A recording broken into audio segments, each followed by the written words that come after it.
Well, so here we are in another edition of Guitar Chat. This time, I'm really, really happy to have Mr. Jeff Loomis on the show. Welcome, Hey Jeff. everyone. Thank you for having me, Jose. Nice to be here. Man, thank you so much for being here. You are such a legend, amazing player, Thank you. and Thanks so much. I couldn't be happier to have you in the show because we all love your playing here, and we all are, really big fans of yours. Thank you. Thank And you. it's a great thing we were talking about before. That we are so proud and so happy that you get to use our trends. And it's wonderful. I couldn't be happier. I couldn't be happier. And I it was basically word of mouth. Guitarists talk to other guitar players, and my friend James Murphy. I don't know if Yeah. you're familiar with Murphy. Yeah, James Murphy basically told me about Vega Trems, and I was just very interested because of just the ease of the installation. And Uh-huh. he basically just showed me a video installing his, and I was like, I have to try that because I had a couple of guitars here at the house that I really Mhm. cherished and loved, and I didn't want to chop up and route and make extra room for a tremolo. So Vega Trem was perfect. Receiving both tremolos, they just dropped right in. I had my guitar tech Mhm. come over and just them, and I couldn't be happier. It's just they look great, you know. Uh-huh. Yeah. This is one of them on my Strat right here.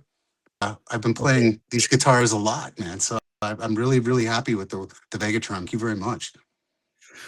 Man, Mhm. my pleasure. As I said before, it's wonderful that someone like you, such an accomplished player, with all the experience and all the history that you have behind you and ahead of you, of course, I is know. It's is crazy. using it. let's talk Yeah. about let's talk about sorry, let's talk about how you started playing guitar, because Mhm. I mean, how do you get that level of virtuosity? Just tell me a little Wow. bit. How did you manage to get so far, with the guitar? Well, question. I think, I since I was a young lad, I was always interested in music, Um, my brother loved music as well. So whenever I'd go downstairs to his office where he was working, he'd always have a vinyl or something playing, Okay. He loved hard rock. He loved 70s progressive music. So when I was growing up, I was listening to a lot and Uh-huh. like Fleetwood Mac, a lot good guitar players in both of those bands, Lindsey Buckingham Oh yeah. and Brian May, right? So I was always, how do you say, um, I there was always music on in the house, so I'd always Okay. have something going in my ears. And my dad basically had this classical guitar laying around the house, and Okay.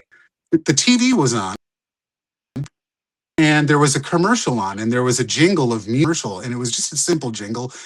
It was like da da da da da, and I was just took the guitar, and I was able to figure out the notes. So I guess I was like blessed with having a good Okay. ear, so I could Yeah. hear something and then I could replicate it. So my dad, wow, that is really interesting, to be able to pick up on hearing something and being able to replicate it on the guitar like that. So he put me lessons. I started taking like acoustic guitar lessons with, I would say like maybe five or six other kids basically, and just learning, basic, Yeah.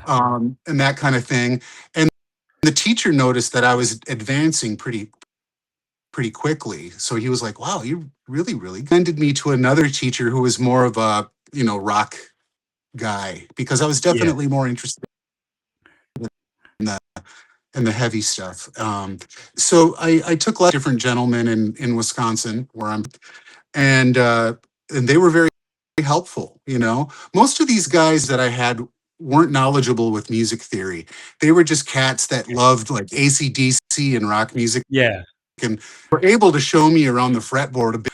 And it wasn't until like Yngwie Malmsteen came out where when I realized who Yngwie was. My friend had the first Rising Force album, you know, with girls holding up the Strat, Yeah, that the yeah, yeah, first yeah. Rising Force album.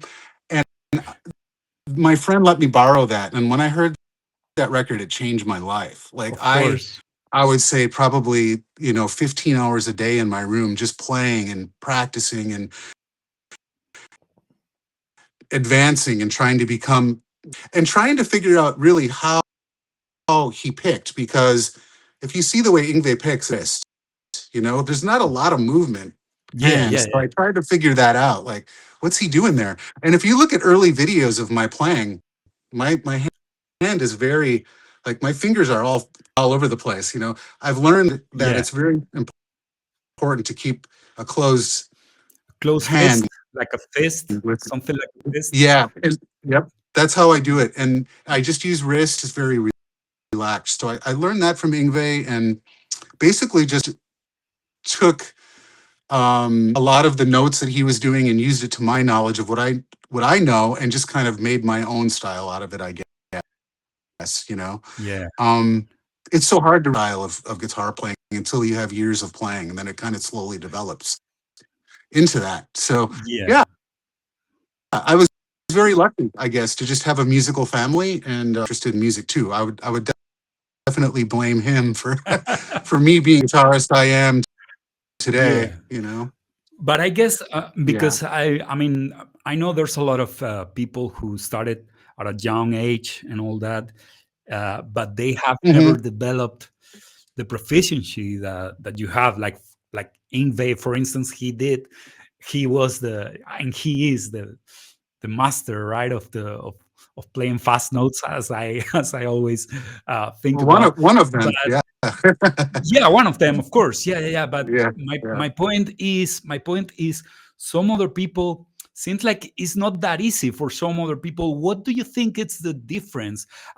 Do you think you came out with this technique just because it's a matter of talent, or just because you got super focused on? Did you feel like it was like a very very important goal for you to get that level of proficiency?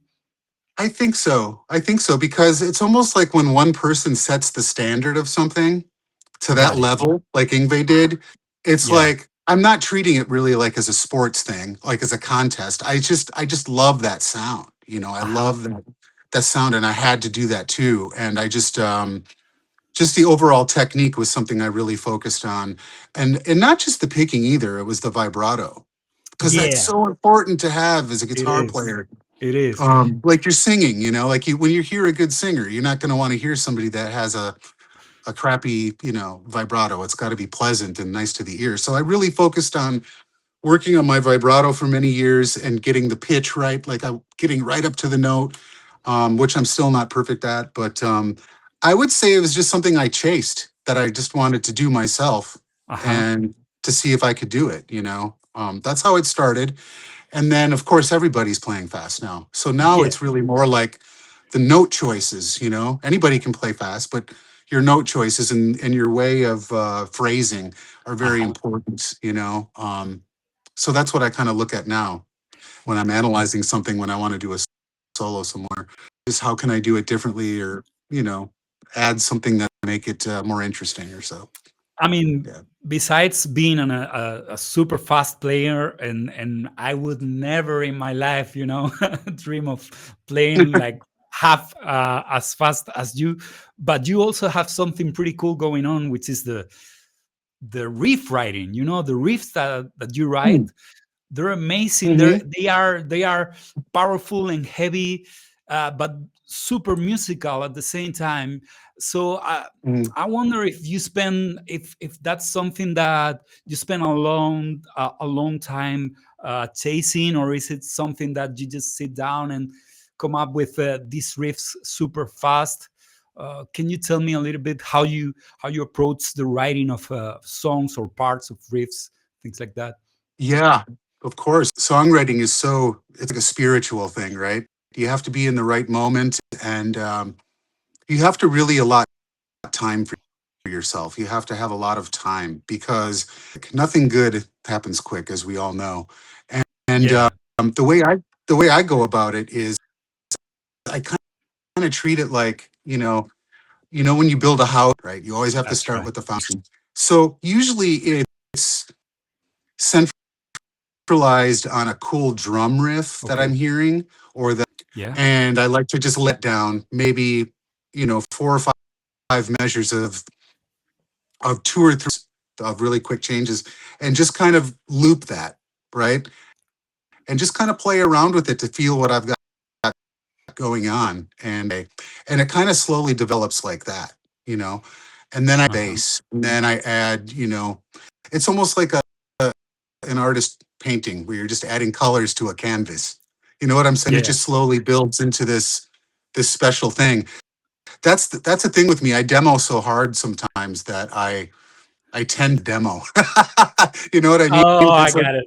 Yes, yes, yes. I don't know if you've ever done that, but I spend Yes. so much time on it that when it finally gets down to recording, it's like you know what I mean. Yeah, you got to always save Yes. things for the studio, and just it's important, But yeah, it's just I start off with something simple, either a drum riff or a Uh-huh. guitar riff, and just slowly start building around it. And by that time, ideas or whatever, I'll just start moving them around and saying, okay, that sounds like a chorus. This sounds like a chorus, and you can literally splice Yeah. and move. And with our Uh-huh. technology today, that's it's a beautiful thing, of course. But It is.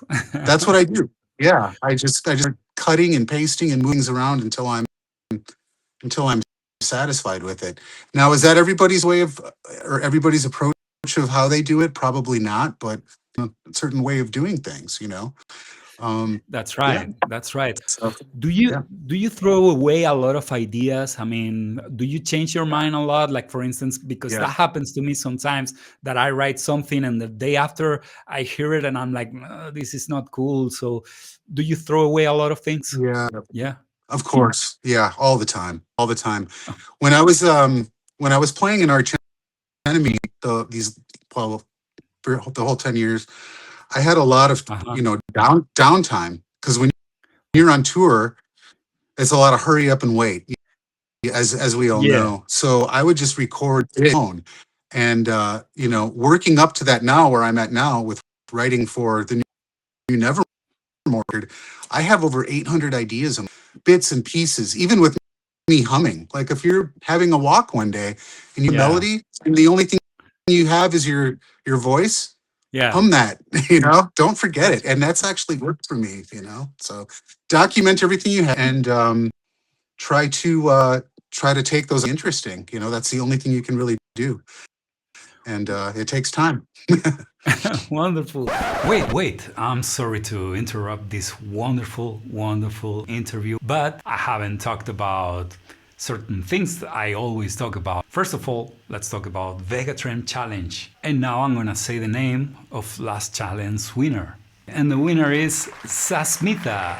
Sasmita, I'm sorry if I didn't pronounce your name correctly. Congratulations, Stratsmitha.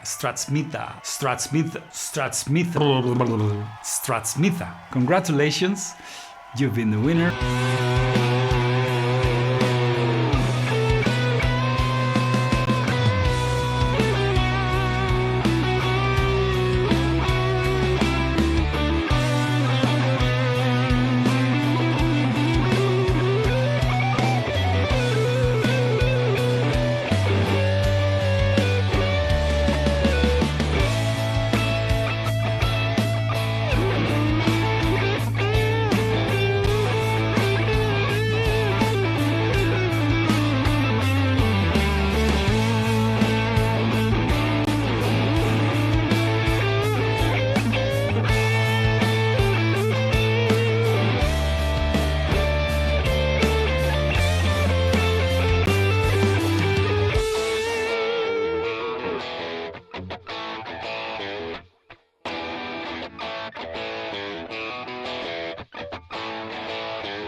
Thank you so much for participating. And for the rest of you guys, Don't worry, because you have another chance right now. This time, you just have to jam with me, okay? So, yeah, you just have to remix our video, our reel, and if we like your jam, your improvisation the most, you're gonna be the winner of VT1, VT2, whatever you want. This is the new challenge for this new month. Check it out.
We also have a discount code with which you can go to our website by the time you need to check out. You type the discount code and you're gonna get a 15% off in all your purchases. And it's gonna be available from now, from this moment right now, till 7 days right after the broadcast of the show. The code is gonna be displayed here at the bottom side of the screen, so you need to watch the whole thing.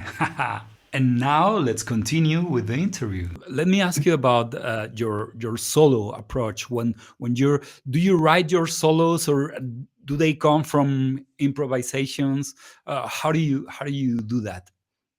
Both, actually. Both. There's Okay. yeah, both. Yeah, there's times where, say, if I do a guest solo or something, like a good example would be, I did a guest solo for Ola England, Okay. uh, YouTube sensation Ola England, I know for one of him. his. Yeah, he's amazing. I did a guest solo for him a couple years ago, and I used a Strat. Believe it or not, everybody quite. Why did you use England's metal album? Because Strats sound great. Strats sound awesome. That's right. You know, Yeah. and, and they really cut through the mix. It just rips through a mix. I love the tone of a Strat, so I ended up using that, and I Okay. just loved the solo rhythm that he had me soloing over. So I ended up out of that just because I was feeling it, right? But there's other times Yeah. in the studio when, say, we worked with Andy Sneap on the Nevermore stuff. All the rhythms are done, the drums are done, the bass is done, and it's time for solos. Turn the Yeah. lights down a little bit. Let's improv and just hit the record. This goes. I mean, that is so much fun to just try to mess with that sometimes to see where it can take you, because sometimes it's cooler than something that's incredibly worked out. If it's got that vibe, it's just got that vibe, and you just want to roll. So it's just really about how you're feeling at any given moment. I mean, sometimes I'll tell you what, for the Keith stuff, the conquering dystopia stuff, all Okay. that stuff was worked out. All of it was worked out because Keith's way of writing, Uh-huh. with his rhythms, he's moving around constantly. So I Yeah. had to really like use a microscope and get in there to see where he was moving to Yeah. that. So I was playing right. So all that stuff was worked out. If you ever want to know anything that's been all worked out with Jeff Loomis, the entire Conquering Dystopia record was worked out Okay. and Got planned. it. The Yeah. Nevermore stuff that you hear, like stuff off of like Dead Heart and Uh-huh. Enemies Enemies of Reality, those two albums. Enemies of Reality was actually recorded right here in my house. Oh, wow. Okay. A lot of those solos were improvised, So Okay. yeah, I So go both ways, man.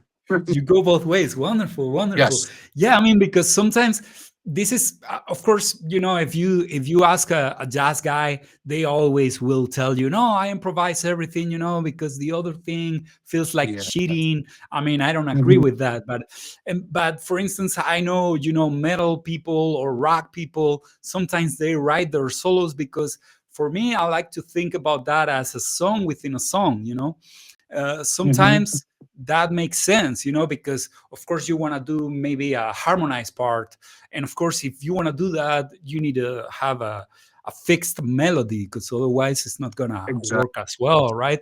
So I Exactly. think both things can work just fine, and that's the beautiful thing about rock, and all the music that comes from rock and roll, that you can do both Mhm. things, and that's why I That's was exactly right. curious to ask you this, right?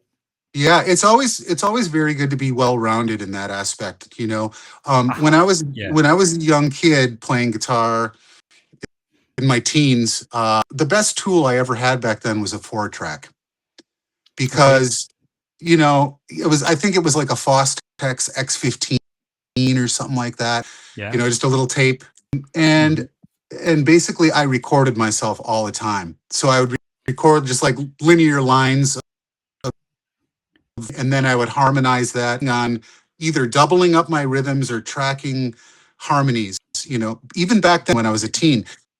And I've always been complimented on my playing in the studio by producers saying it's really tight and really good because that's what I did back Yeah. then. I always tried to compose a rhythm and then double it and even quad it, to make sure that it's always Yeah. spot on, Yeah. Yeah. And that's something good for the beginner guitarist to do now too, is just constantly record himself or herself, all the time. Just constantly record yourself to analyze the way you're playing. Because that's when you see the truth, right? Because sometimes we You can got it. fool Yeah. ourselves, right? We're playing, Yep. but we're not really Yep. listening ourselves at the same time we're playing. So that's good Yeah. to, that's why it's good to record yourself, because that way you're like, okay, so I'm rushing here a little bit, maybe I'm a little Yeah. behind the beat, and I need to do all this. I want to ask you something, because now that I have you here, I have to ask this. You know, and I'm pretty sure our audience are gonna find this helpful as well. Uh, Hmm. when you develop the your picking hand, Hmm. and you're working, I guess you're working with the metronome. If you're working on something very very difficult or fast, do you go little by little? Do you play really slow at first, or do you just go fast and try to be as relaxed as possible? I don't know if you get my point of the I do question. get your point. Yeah, I definitely get your point. And I always played very slowly, very slowly. Okay. I think that's the biggest mistake is for people to, you know, play a phrase or something that to get down fast. It's always comfortable to, I'm sorry, it's always good to be right behind where you're comfortable at, right behind that, and then Okay. focus on months and weeks at a time because Oh wow. not Okay. only practice, but it's stamping on your brain. You know what I mean? It's almost like you don't have to think about it. You know what I mean? After you get it down that hard. So Got it. yeah, I always made sure that I and then worked up to where I wanted to be. And I don't really do that too much anymore. It almost seems Got like it. it almost got all my practicing in back in the, God, I put hours in. And now it's just like I just enjoy sitting down and just playing and writing a riff, That's what I get joy. But spending the countless Got it. hours and practicing, it's just like I don't know, don't get too much joy out of that anymore. Understood. I'm not really out to be as guitar player. That's not my idea. What I want to do is be in a metal band and write songs. That's all I've ever wanted. I've never That is like I've never stuck myself out there to be like a guitar product, amazing guitar player. So I just try my best. I play the best I can, and I really still enjoy playing. I just I get satisfaction out of playing guitar every day. I still do. So that's what I love about it. It just brings me happiness. I when I was a young kid, I was very shy. Yeah. I didn't talk much, and so it almost feels like I could express myself through the instrument.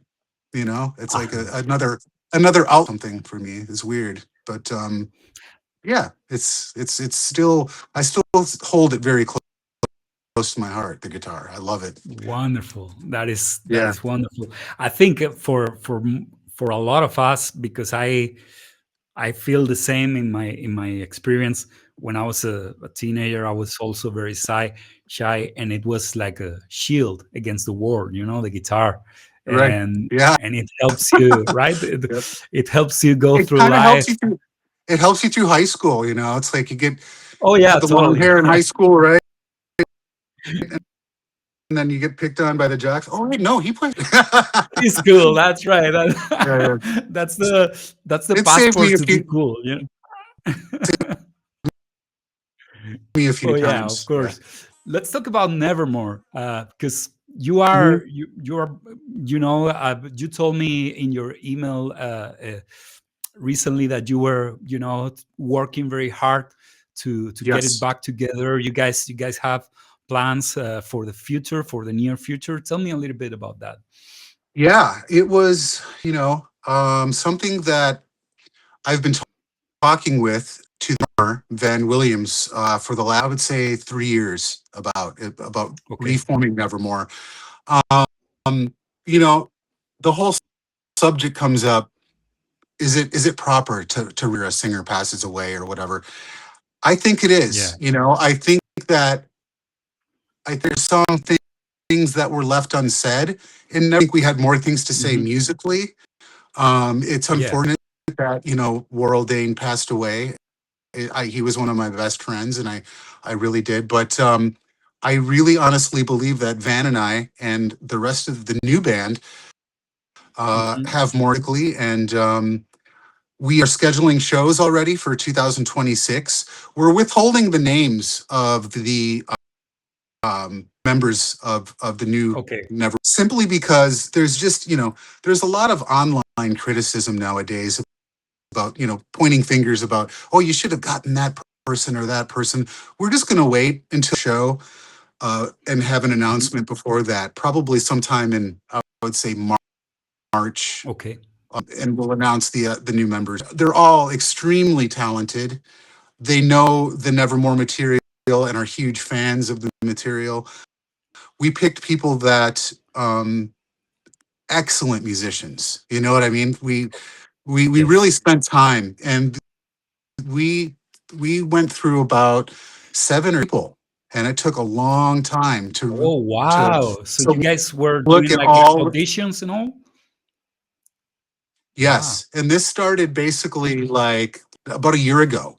So Van and I started looking for new musicians about a year ago, and Uh-huh. since then we've accomplished so much. New shows that are being scheduled. We have all these festivals that are coming up for 26, and I'm also working on writing a new album right now for Nevermore. So a lot of exciting stuff coming up for two. Yeah. Wow. So you guys are gonna be touring and you're gonna have new material as well, new music. Wow, Yes. that Yeah. is, and I'm pretty sure. I mean, since you were talking before, you were talking about how uh, how exciting it is for you to write music, to be writing music, which is your main goal, right? I'm pretty sure Absolutely. 2026 is gonna be something very very special for you, right? A very I you I are would hope looking so. forward. Uh huh. We look forward to it too. We're just so excited to get back out there and things again that people want to hear. From our earlier albums and some new stuff and just kind of a new direction. And it's going to be a heavy album. It's going to have all Of the course. Nevermore qualities you would expect. With Yeah. um, the heavy aspect. But yeah, we're just really excited and fantastic life up to this point. I spent 10 years in Arch Enemy, Yeah. and we got to tour. I got to tour them, and they're just a fantastic bunch of people and musicians, and I love them. They're all very close friends. but there was a time, I felt like I needed to kind of do my own thing, and that's important to me. You got to kind of stick to, if you're feeling something, you got to go That with is those right. feelings. Yeah. So I had to Uh-huh. tell them, I wave goodbye to Arch Enemy and just kind of go in my own direction. Very happy I did, because it's allowing me to kind of focus more on my music and, just kind of be my own person. And that's, and we'll see where it leads. Yeah, of course, because of it's always again, you are in Nevermore, you are being the songwriter, and it's like part of Like, your essence, right? Not only a guitar player, you are yeah, also, like holding the steering wheel, I guess, right? You could say. that's right. Very good analogy. I think that, with everybody's input in the band, record, it's going to be really cool. It's musicians are absolutely fantastic, and are able to play all the stuff perfectly, and the singer's able to sing Wonderful. almost exactly like Waro, Oh wow. but he's got different. He's got like a death metal voice. He's got different. He can use his voice, and we want to utilize that. So um, it's going to be cool. We'll see what happens. I It's going to I be awesome. can't wait. I can't wait. Yeah, Uh, any chance of coming to Spain? I hope. What is the awesome festival there again? Is it Resurrection Fest? Yeah, What is it? Resurrection's probably the biggest Yeah, metal festival, in Spain. played there a Yeah, it would bunch, be and it's awesome, man. always Yeah. fun. Yeah, so I hope to get back there again, and play metal for the masses in Spain again. Well, I hope so. that would be amazing. That would be wonderful. Yeah. Wonderful, Yep. wonderful. Jeff, thank you so much for doing this. It's been a pleasure. Thank you. And as I told you earlier, we couldn't be happier, and more proud of someone like you, such an accomplished metal guy, amazing guitar player, amazing songwriter as well, to be using the Vegatrem trems. And we look Too. forward to Thank you seeing so much. you. We look forward to seeing you maybe playing live in Spain, with Nevermore next year. Yeah, Yeah, it's gonna be a blast. It's gonna be amazing. totally. And thank you so much for having me. Appreciate it. Yeah, my pleasure. That's all. Thank you so much for sticking around. Make sure you subscribe to our channel. Make sure you hit the like button and you share this content. If you share it, you're gonna help us a big deal, a lot, and I will be always forever grateful. Thank you so much. And yeah, till next time, be safe, be happy, and play a lot your guitar.